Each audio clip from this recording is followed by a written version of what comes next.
Me Atharva Bhaskar Khujnare, GS college of commerce and economics नागपूरमधून. मंचावर उपस्थित सर्व मान्यवरांना आणि श्रोत्यांना माझा नमस्कार. माझा विषय राष्ट्रभक्ती काल आणि आज.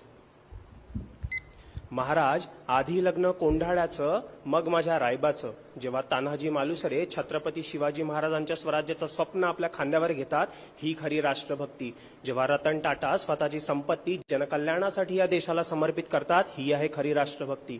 राष्ट्रभक्ती ही बोलीतून नाही तर कृतीतून दिसली पाहिजे. आपल्यातील अनेक लोक विचार करतात, मी या देशाचा साधारण नागरिक या देशासाठी काय करू शकतो. एका साधारण जीवाची गोष्ट तुम्हाला सांगतो. रामायणामध्ये राम सेतूचा निर्माण होत असताना वानर मोठमोठे दगड आणून सेतूचा निर्माण करत होते. त्या वानरांमध्ये एक छोटीशी खारुताई तिच्या जीवापेक्षाही मोठे दगड आणून सेतूचा निर्माण करत होती. वानरांनी तिच्याकडे बघितलं आणि तिला बघून हसू लागले. म्हणाले, खारुताई, तू तुझ्या जीवापेक्षाही मोठे दगड आणत आहे, पण तुझ्या या लहान दगडांनी सेतूचा निर्माण नाही होणार, आमच्या या मोठ्या दगडांनी होणार आहे. प्रभू श्रीरामांनी हे बघितले. प्रभू श्रीराम तिथे आले आणि म्हणाले, बरोबर, तुमच्या या मोठ्या दगडांनी सेतूचा निर्माण होणार, पण नीट त्या खारुताईकडे बघा. ती तिच्या जीवापेक्षाही मोठे दगड आणून सेतूचा निर्माण करत आहे, आणि तुम्ही इतके मोठे धिप्पाड वानर असूनही इतकेच दगड आणत आहात. सांगण्याचा तात्पर्य असा की एक साधारण जीव सुद्धा जेव्हा मेहनत करतो, त्याची कृती करतो, तेव्हा साक्षात परमेश्वर त्याच्यासोबत येऊन उभा राहतो आणि त्याचा साथ देतो. हल्ली ग्रीन इंडिया मोहिमेद्वारे भारतातील अनेक नागरिकांनी लाखो झाडे लावली आणि पर्यावरण साक्षरतेचा प्रसार केला. हे काम देशाच्या भविष्यासाठी महत्वाचे होते. आमच्या GS कॉलेजमध्ये सुद्धा शिक्षकांनी असा निर्णय घेतला की ज्या ज्या शिक्षकाचा वाढदिवस असेल, तो शिक्षक एक झाड लावेल, त्याला खत देईल, पाणी देईल, त्याला मोठं करेल, त्याची काळजी घेईल. पर्यावरणाबद्दलची ही जबाबदारी घेणे म्हणजे आजची राष्ट्रभक्ती. राष्ट्रभक्तीचं आणखी एक सर्वोत्तम उदाहरण म्हणजे सिंधुताई सपकाळ, ज्यांनी अनेकांची मदत केली. वृद्धांना आश्रय दिला, मुक्या जनावरांची काळजी घेतली, अनाथांना सुद्धा आश्रय दिला, ज्यांनी आपल्या कृतीतून इतरांची स्वीकृती केली. मी सिंधुताईंना तर नाही, पण अशाच एका राष्ट्रभक्ताची भक्ती बघितली. रात्रीचे 10 वाजून गेले होते जेव्हा त्यांनी एका अपघात झालेल्या गायीला बघितलं. पावसाचा वेळ होता, जिची मदत करायला कुणीच नव्हतं थांबत, मात्र तो मदतीला आला. पण एकट्याने त्या गायीची मदत करणे कुठे शक्य होतं. रस्त्यावर येणाऱ्या जाणाऱ्यांना तो मदतीची हाक मारू लागला.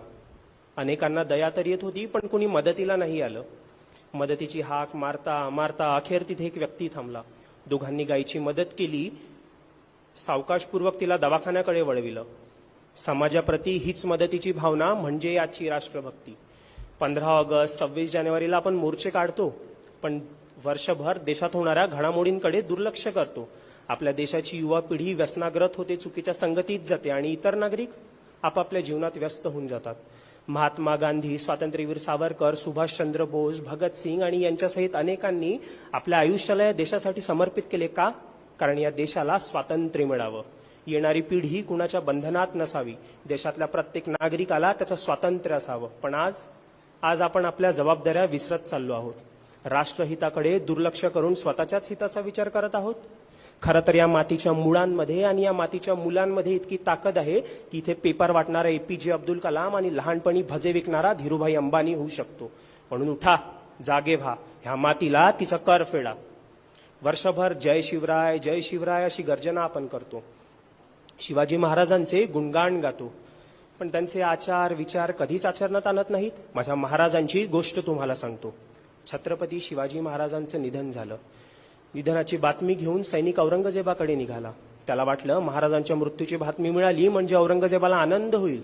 धावत धावत तो औरंगजेबाकडे निघाला. आलमपना आलमपना, बडी खुशी की खबर है, क्या हुआ? काफर नरकाला गेला. कौन? सिवा सिवा हुजूर. तसा औरंगजेब शांतपणे उठला. स्वतःची नमाज पढायची चटई त्याने खाली अंथरली, त्यावर गुडघे टेकून बसला. नमाजाच्या रुखात्या त्याने पडल्या. नमाजाच्या रुखात्या पडून झाल्यावर त्या खुदाच्या दिशेने हात वर केले आणि औरंगजेब म्हणाला, या अल्लाह, तेरे जन्नत के दरवाजे खुले रखना, तेरा नेक बंदा तेरे पास आ रहा है.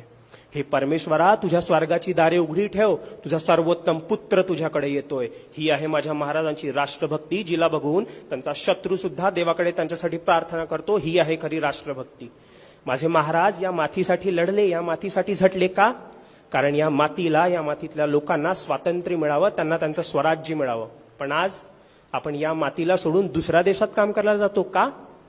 कारण तो देश चांगला आहे, त्या देशातली लोक चांगली आहे, त्या देशातल्या भिंती बघा किती मजबूत आणि आमचे किल्ले बघा कसे ढासळले आहेत. अहो, त्या देशातल्या राजांवर जेव्हा जेव्हा हल्ले झाले त्यांनी माना वाकवल्या आणि भिंती वाचवल्या. आमच्यावर जेव्हा जेव्हा हल्ले झाले आम्ही माना नाही वाकवल्या, आम्ही छात्या फाकवल्या. ये ये ये लढ.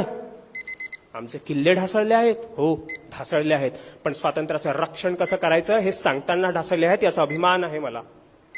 धन्यवाद. जय महाराष्ट्र.